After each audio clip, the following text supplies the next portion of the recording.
Do I have to hold this up? Yeah, so you can put it up. Oh. Thanks. My props. So I begin in the name of Allah, God, the most merciful, the most compassionate. Bismillahirrahmanirrahim. I first off want to thank the ISOC for inviting me today. It really is a great honour to be able to come and address you all this evening. As you can imagine, this is a fairly thorny topic of all of those that one can be asked to speak on. I suppose as a convert to the faith, one realises just how thorny it is, because when you convert, people do immediately assume that you've chosen a life of servitude and second-class citizenship. And to some extent, there are elements of second-class citizenship. So I suppose what I'm trying to get at in some respect is that this isn't really an East-West issue. It's not so much about pointing fingers. There's a liberated woman on one side and the free woman on the other. Although if you do a Google search of the word Muslim woman, it comes up with some fantastic images. I would recommend anybody do it. Google the word Muslim woman and check out the images that come up. 99% of the images are indeed of burqa-clad, fully dressed, all in black women. Most of them are either being beaten, stoned, abused in some way. One of them is, of course, in the traditional Orientalist seductive pose with coal-lined eyes. Another is, of course, protesting, because that's the facets of Muslim, female identity. We're either being abused or we are abusers by virtue of our identity. And of course, the one image that stands out against all of those, the exception to the rule, is Miss Egypt in her bikini. Yeah. So those are the choices in many ways that one has when we're discussing this topic, and it often does get caught in these dichotomies. One often feels that one has to defend either that women in Islam are liberated, as some would love to say, or that they are deeply oppressed. And I think, I could probably answer the question now and still continue talking, that the answer lies somewhere in the middle. That is to say that depending on where Muslim women find themselves in the world, they face different obstacles to their full emancipation.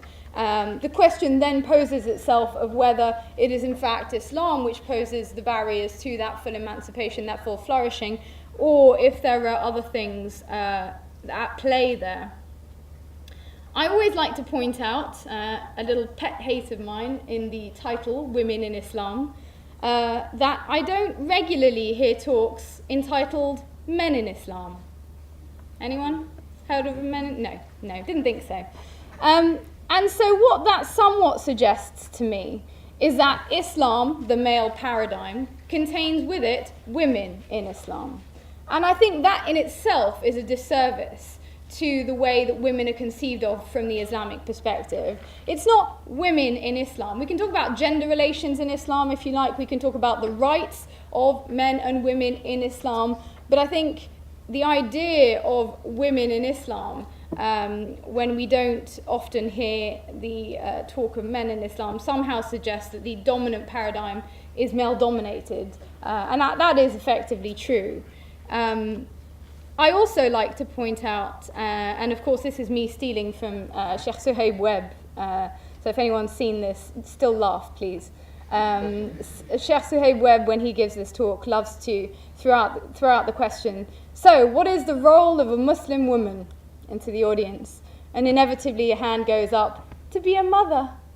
Yeah, right, okay. As if that were, what we women are walking rooms. That's what we were created for. We are effectively walking rooms. As if women were not created for exactly the same purpose that men are. That is, to worship God. That is why we were created, for exactly the same reason for men, to worship God. Now, how that might become manifest may differ. We do have biological differences, and therefore there may be differences in the manifestation of that. But ultimately, in essence, we were created for exactly the same purpose, and it's important to remember that. I mentioned a little bit about how Muslim women seem to be taken hostage between two somewhat extreme perceptions, one of which I mentioned is the, I suppose, ethnocentric and, dare I say it, Islamophobic approach, which assumes that female emancipation can't possibly occur within an Islamic paradigm, or perhaps even a religious paradigm. I think that there'd be debate on that one. And on the other side, there is a very rigid, conservative approach within Islam itself, which argues repeatedly that, of course, Islam gave women all its rights, but when we look around many Muslim-majority countries, we're left wondering where exactly they are. I suppose what the two perspectives do share in common is that they're incredibly rigid and difficult to engage in dialogue and discussion, and that really is a shame. And of course it is, as I mentioned, a fact that Muslim women live in countries where oppression masquerades as religion. That is a fact, and it is undeniable. If I were to say that in some European countries fundamentalist secularism masquerades as freedom, we might also say that there are distortions at play, and we might be willing to acknowledge that there are nuances that need to be understood when we're assessing these things.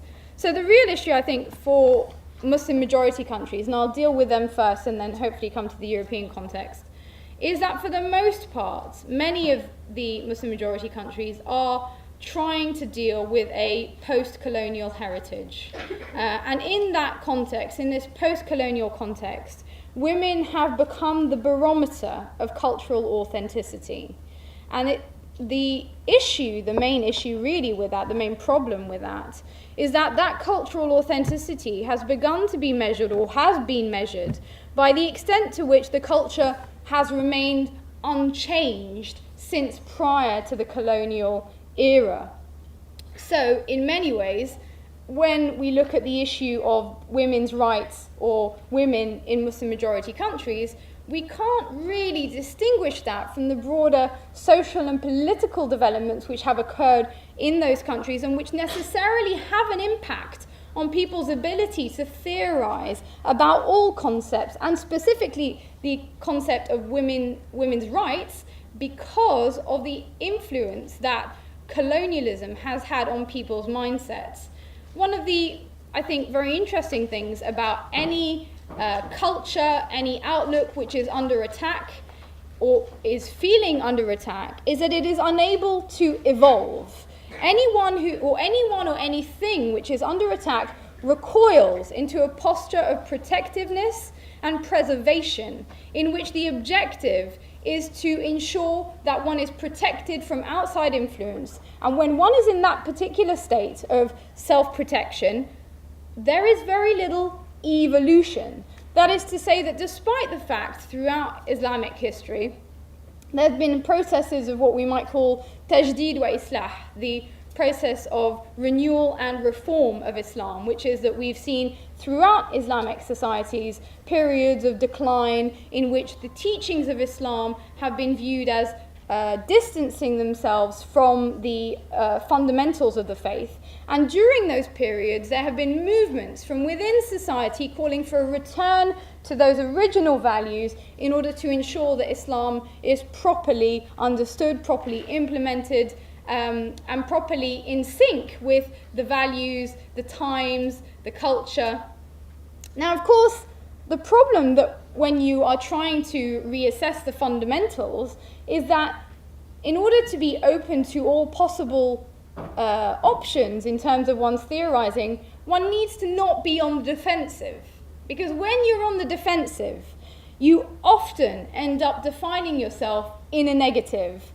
And I think this is something that we do often see in Muslim majority countries, which is that if the colonialists said that, we are this. Even if, in fact, if we took a step back, the values that are being propounded are exactly the same, but by virtue of the fact that it was said by a colonizer, it's very difficult, and we can understand why, for former colonies to integrate those ideas or to adopt them. So the reality is that the depiction, for example, of women in colonial and Orientalist literature, which was used very much during the colonial era to justify colonial expansion. Of course, the French going into Algeria, Morocco, Tunisia, one of their main issues, one of their main contentions as part of the mission civilisatrice, the civilizing mission, was that women were oppressed, that the hijab, the headscarf, women's attire, the entire system was oppressive to women, and that, of course, we, the West, were there to liberate them from these shackles. And so an entire body of knowledge was compiled on that basis. And many of the binary oppositions that were developed during the colonial era continue to really influence the way that we Muslims theorize about women in general and other concepts, I think, within Islam. So that the discourse, in many ways, has come to mirror the Orientalism of the colonial era. We started to very much internalize the way that we were perceived, so that we adopt almost the critique as if it were a way of defining ourselves.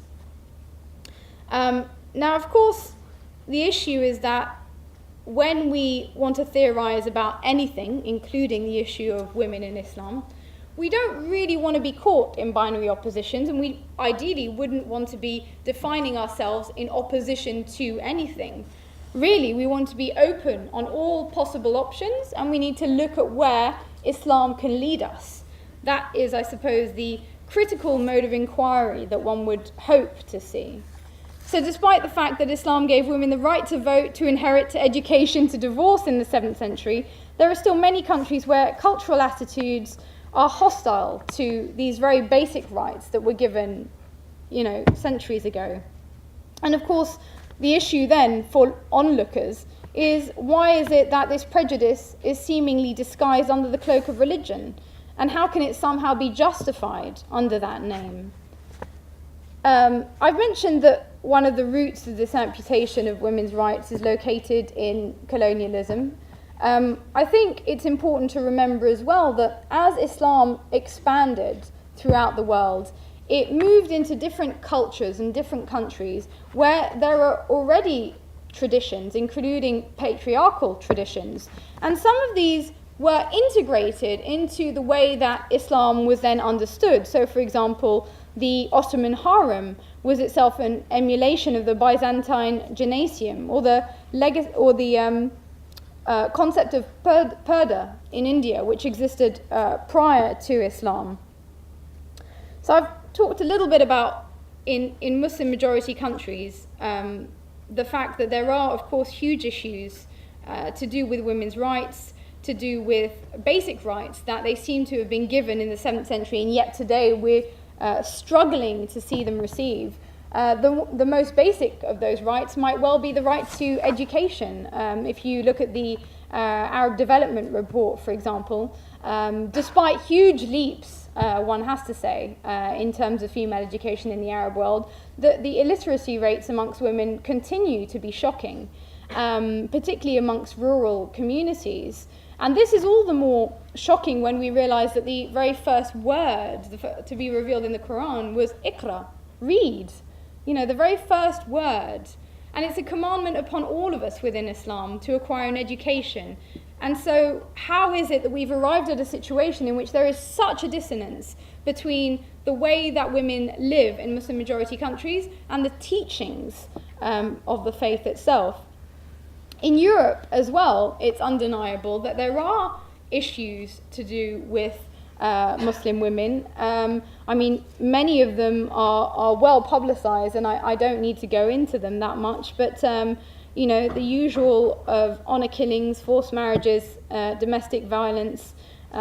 Incidentally, I do like to point out that none of these are either primarily or exclusively Muslim issues.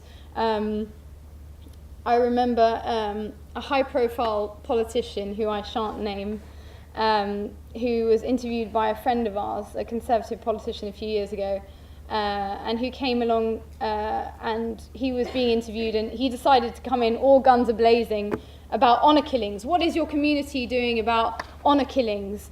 You know, such as the case of Parvinder Singh. Well, in case you hadn't realised, Parvinder Singh is not a Muslim name.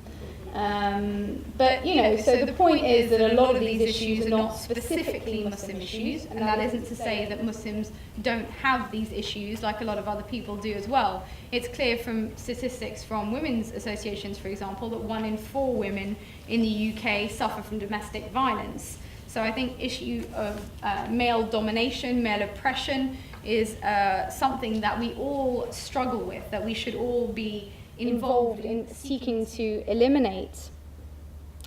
The reality is that as somebody who's worked in the community for a little while, I am always shocked at the stories that I hear about Muslim women.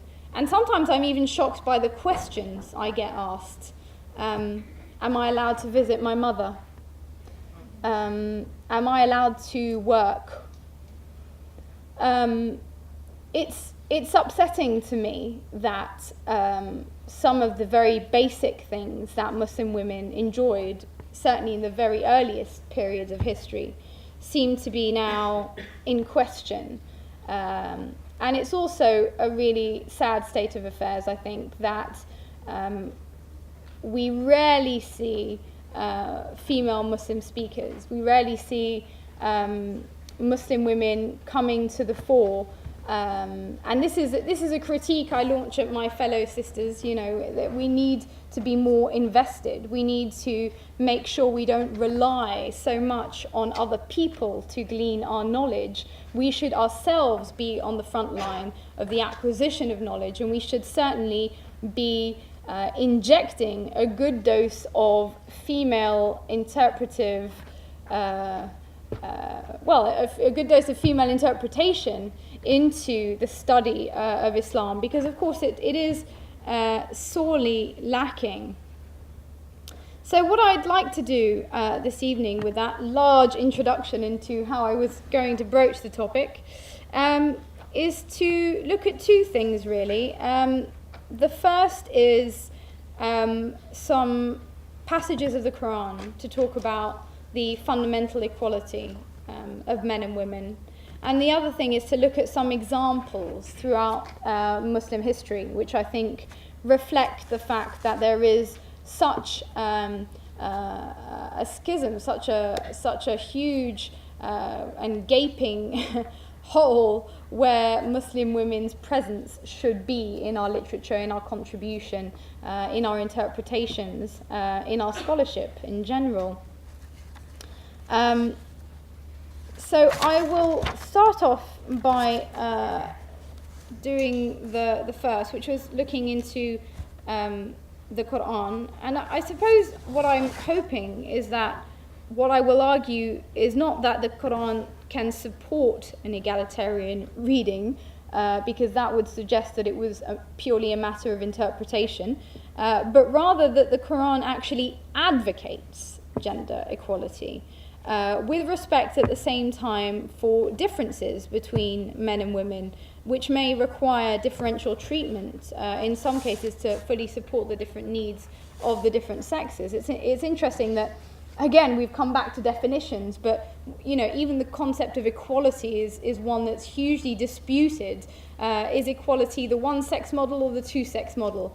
Is it, you know, equality giving people exactly the same rights, or is it giving people different rights which are respectful of their individual needs? Aristotle said justice consists not only in treating like cases alike, but also in treating different cases differently. And I would argue that there are needs that are specific for women, and that in order, and specific for men, therefore, and that therefore full equality comes from recognizing those and supporting them in the way that women find most fulfilling. So we'll start with some look at the Quran. In verse 9/11, the Quran tells us, the believers, male and female, are the allies of one another. The concept of allies is itself suggesting equality. It's suggesting an equal pairing. In addition to this, there are actually specific verses which then do talk about partnership and being a pair. And of course, if I can find them in my notes, I will be able to refer to them.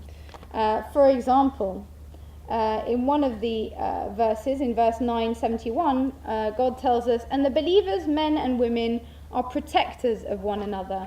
They enjoin good and forbid evil, and keep up prayer and pay zakat. So I think in the way that we've seen those two descriptions, there's both the idea of a pairing, allies for one another, and protective friends. It's not the idea that men are the sole protectors. Of course, there is that dimension, we'll talk about it, but we are protecting friends of one another. We are supposed to be caring for one another, supporting one another. The Prophet, peace be upon him, himself stated, certainly women are the equals of men. Whoever honours them is honourable, and whoever disdains them is worthy of disdain.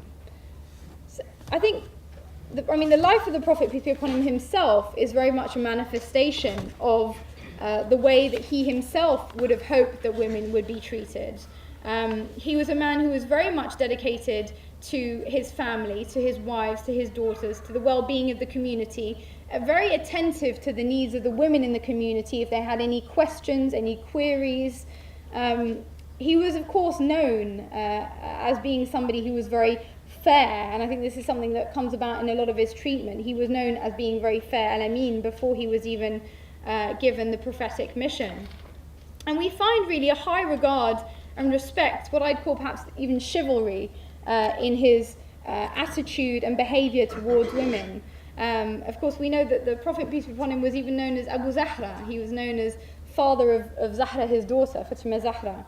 And that his attitude towards his daughter was something which deeply shocked the Arabs of the time. They were not used to marks of deference, of respect towards women. Certainly he used to stand up when Fatima used to enter the room, and they used to be, shocked. Why would you get up? It's just a woman. But of course he'd point out that yes, indeed, it's a woman, and we should stand up and show the same markers. He would obviously, there are sayings about him being affectionate to her in public, and this again being something that was very shocking. And we also have many sayings that talk about the fact that he really valued female qualities. He consulted his wives in his decisions. He often would go back to them to get their opinion, and I think that's something that we don't really hear very much about. There is a tendency in the scholarship to ignore the important role that women have played in developing Islam, and certainly the bias ends up with a focus on women's functionality, because when men theorize about women, they don't necessarily theorize about women from a female perspective, a holistic perspective, so that as women we may have a slightly different take. We may not necessarily conceive of ourselves solely as mothers, as wives, or as daughters, all of which are roles, but we may have a very specific take on what it is that we consider to be fulfilling. And that voice is somewhat lacking, as I mentioned, the attention to that female presence in scholarship and female perspective throughout Islamic history. For example, it's interesting to note that whilst we know so much about the Sahaba, the male companions of the Prophet, so little is said of the female companions. It's interesting to note that whilst Muslims often quote the 10 companions predicted as having a place in heaven, the Mubashirin bil Jannah, we sadly forget the 20 women companions also predicted as having a place in heaven, the Mubasharat bil Jannah. So from their female political participation, which we then contrast with what happens today and women being marginalized from this, we see that the Prophet, peace be upon him, always included women in these political discussions. They were very much present.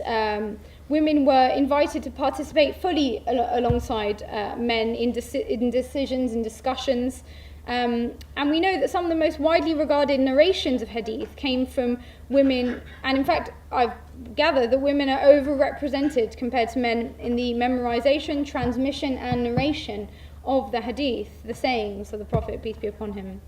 So it's important, I think, to really remember that this female voice wasn't always absent. We know, for example, that many famous scholars were themselves students of female teachers, including, of course, Imam Shafi'i.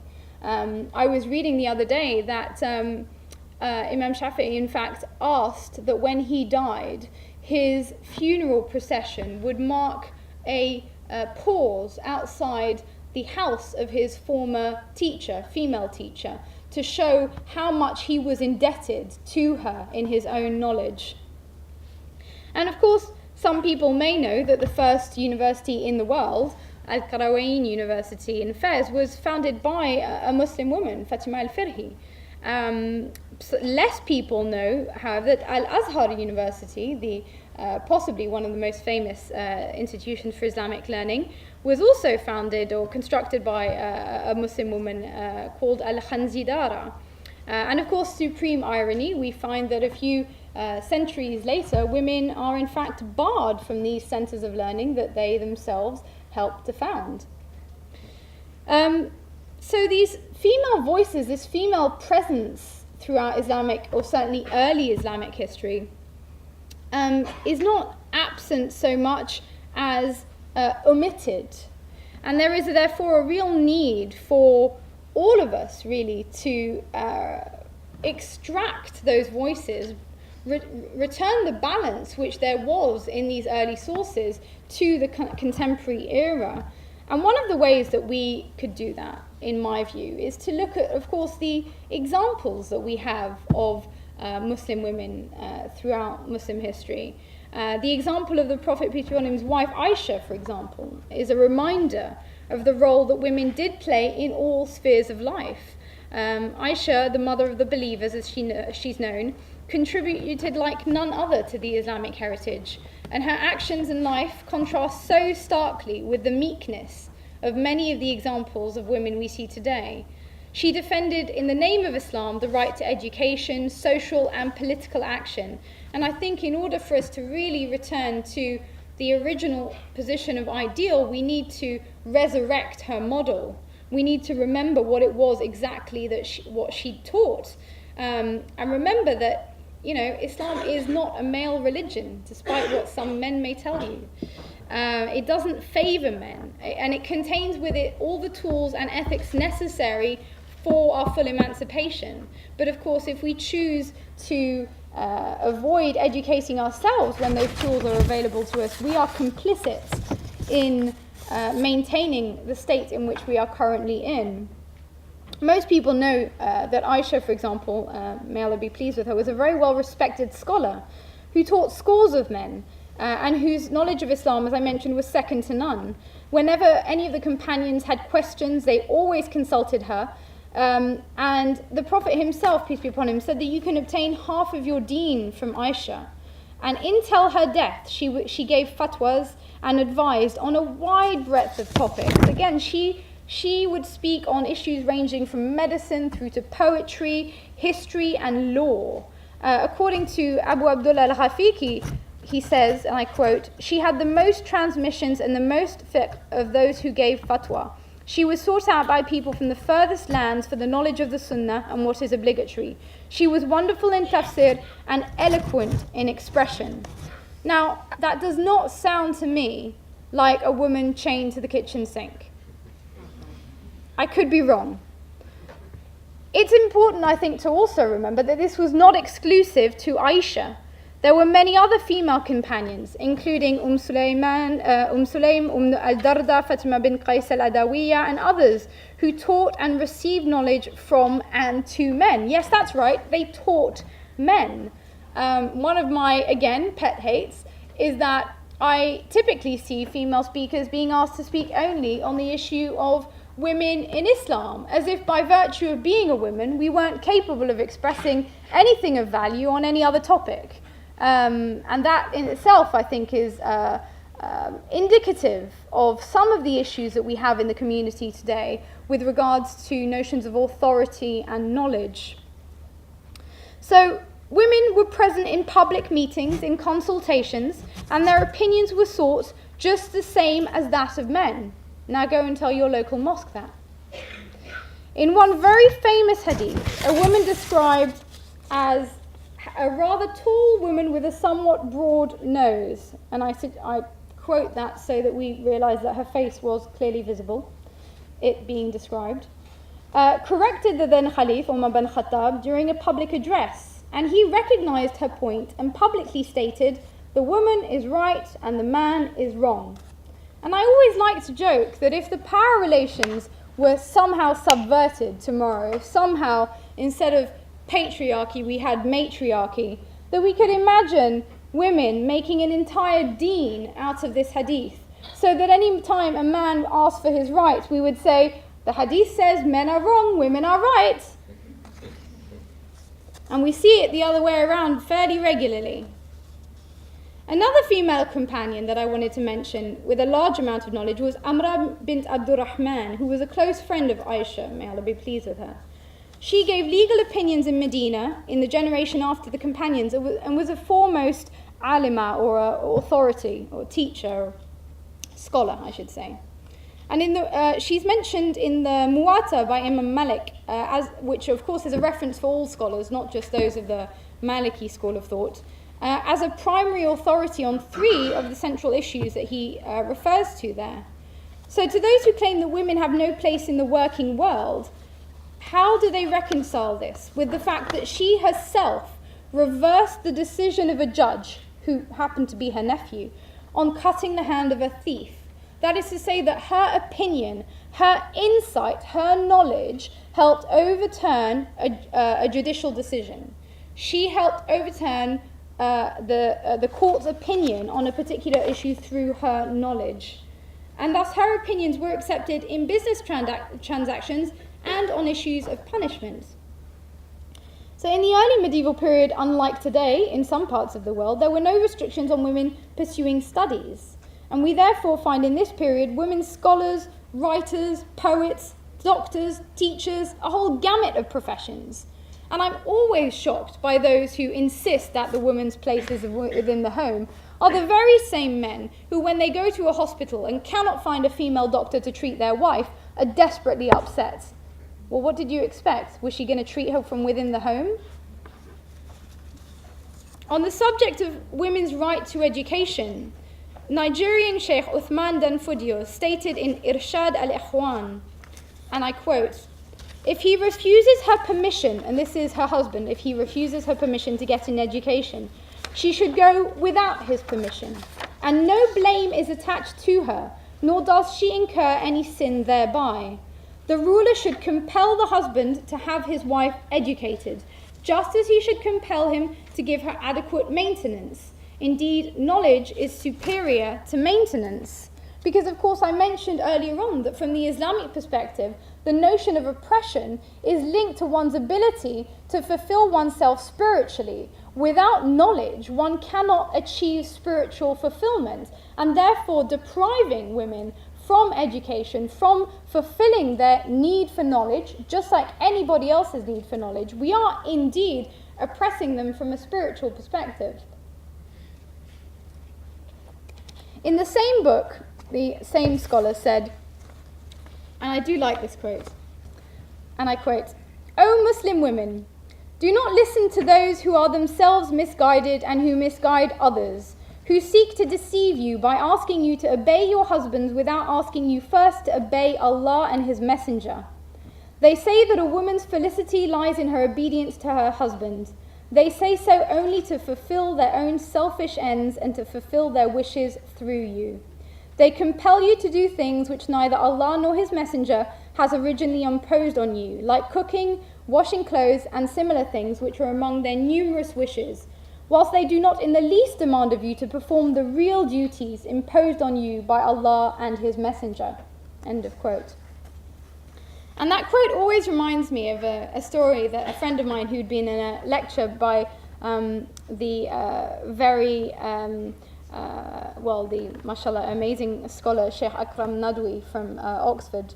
And he is from the Hanafi madhab. And he was explaining in a lecture in which he managed to infuriate all the men in the room for different reasons. That it was not fard, it was not an obligation for women to cook or clean for their husbands. And it was not an obligation for women to live with their in-laws. And of course, the South Asian audience members were furious about the comment about the in-laws. And the Arabs were all furious about the comments about the cooking and cleaning. And so he really had everyone on his back that day. But indeed, I mean, it's interesting because sometimes people come and say to me and say, why are you telling them this? They won't do it anymore. And I usually say, I'm not really concerned that women won't do it anymore. My experience of Muslim women in the community is that, mashallah, they do more than their fair bit. More than their fair bit, mashallah. And may Allah reward them for what they do. And may Allah reward the righteous men amongst us too. But it's interesting to me that the reason I think it's important for us to reassert these things today is that, and he gave the analogy of, if I come to your house and you don't serve me a meal, I don't say you're a rude host.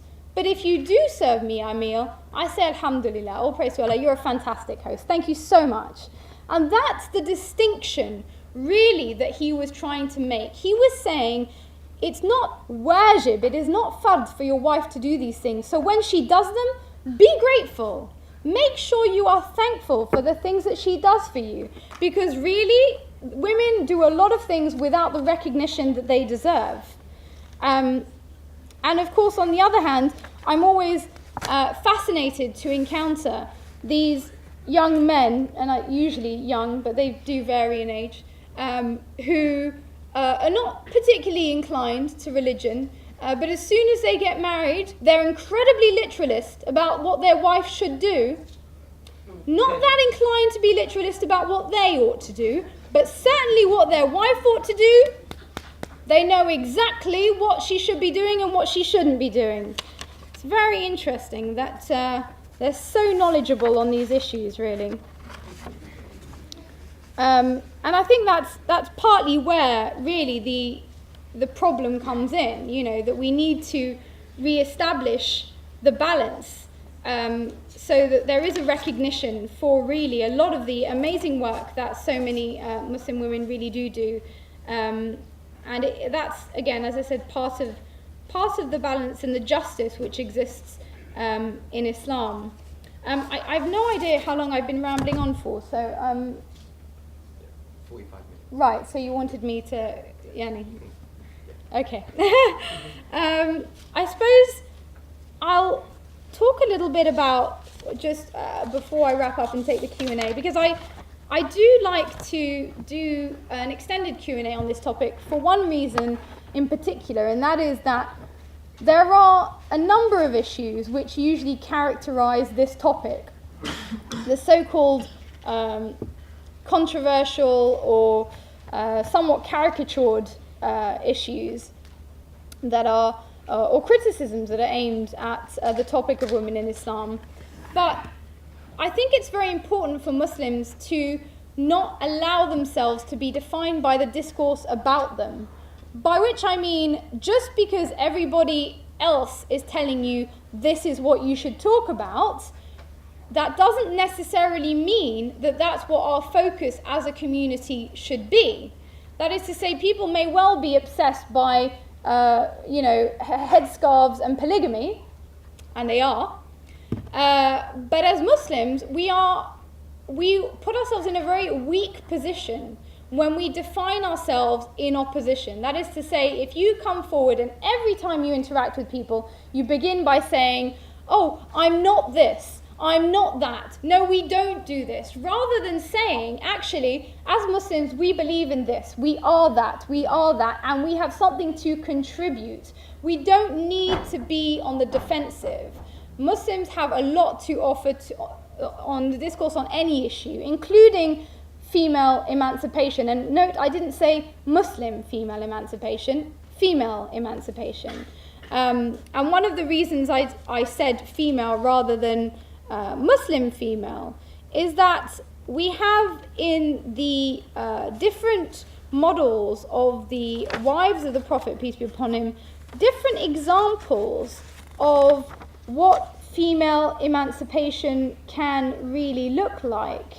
And that is something I think which contrasts with broader discourse on what emancipation is. So that from the Muslim perspective, we might say that you could be all sorts of things. You could be like Aisha, a scholar, but you could choose also to be a Fatima, as it were. Somebody, and we know that Fatima, her character was much calmer. She was very happy being a housewife, caring for her family. There are diverse models in the examples of the women around the Prophet, peace be upon him, which allow us really to decide exactly what type of Muslim woman we want to be. So this idea that the role of a Muslim woman is very specific, very narrow, that there isn't very much variation,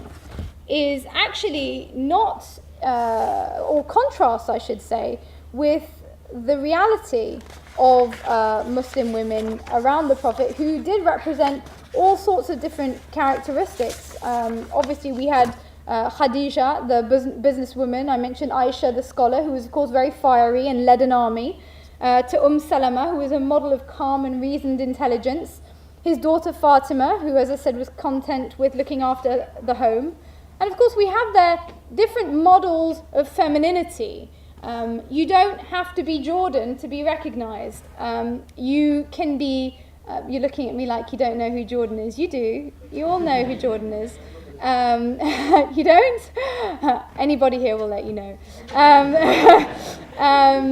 The idea that in order to be recognized, we need to live up to a particular physical manifestation. We need to live up to the alluring, the physically alluring model that satisfies the male gaze in order to be recognized on a public platform is completely in contradiction with the way that femininity is described from an Islamic perspective. If you want to be a mother and that's something you find satisfying and you want to dedicate your life to your family and your kids, good on you. And you know what? You get so much reward for it. Subhanallah. The reward, and I'm sure some of you may well know this, but of course the story is a little extended, but I'll cut it short a little bit. The reward of a woman, the maqam, the station of a woman who decides to stay at home and look after her family, is the station of a man in jihad. It's the station of a mujahid. And then suddenly all the Muslims are like looking at me like, oh my God, where did this take a wrong turn? She's talking about jihad. Jihad understood here, of course, as resistance against oppression. Yeah. So the station of a woman, the maqam of a woman who decides to make that choice, is that of a mujahid. When she is at home, when you're both sitting there on the couch and she's at home and she's been looking after the house, she is getting the reward of a mujahid. And then he nudges her and says, will you get me a cup of tea? Shouldn't you be getting her the cup of tea? She's getting the reward of a man in jihad. Subhanallah. But of course, if you would like to do other things, there are alternative models there for you. But all of them really focus on developing your inner core. And I think this is another difference with, I suppose, the broader model of so-called female emancipation, which posits such an importance on one's physique. And of course, this brings us back to the usual pet topic of clothing and modesty. But in Islam, we minimize the extent to which we focus on the exterior so that we might focus on the interior. We are not so much interested in being beautiful shells with hollow interiors. We are very much interested in building up our interior so that it is our core, our values, our ethics, our actions which shine through. And the reason for that is that when you minimize the extent to which you're judged on your physique, on your physical attributes, you create a public sphere in which we compete with one another in good deeds. So that in Islam, the only type of competition which is actually allowed, or which is viewed positively by Allah in the Quran, is competition in good deeds. And in that way, once we've created this public sphere in which it's not so much what you look like, it's not so much who can best live up to this sexed up male ideal, you have a number of consequences which flow from that. One of them is, of course, that there's less cattiness amongst women. It's not so much rivalry for who can live up to, getting more attention. It's very much about sisterhood and helping one another to be better people, to fulfill God's objectives for all human beings on this earth. And that's why we're here. So really, it allows us to focus on what's real. What's real are those virtues, those ethics, are positive actions, which is what we should be focusing our energies on, rather than focusing so much attention on something as ephemeral and meaningless as our physique. Which isn't to say that you should be ugly, because of course we then go to the other extreme. God is beautiful and he loves beauty. It's not a question of saying that one needs to render oneself ugly. It's about saying that between those two extremes, there is perhaps is that my sign? Are you hinting? Yeah. There is perhaps an indication of the balance that we should be trying to create within ourselves, which is, as I mentioned, much greater focus on the internal and less focus on sort of more meaningless aspects of ourselves.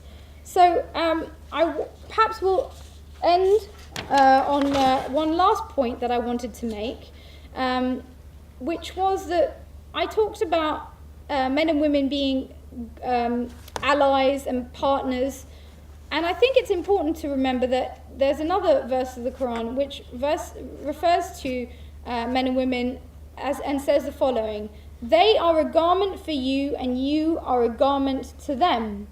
And the Quran is a very rich text, and when it uses any given term, it's important to realize what could we understand from that word garment. So if you think a little bit about what your garments, the purpose the garments in your life serve, well, we can think that garments shield you from adverse elements. They beautify you, they cover up your flaws, they protect you.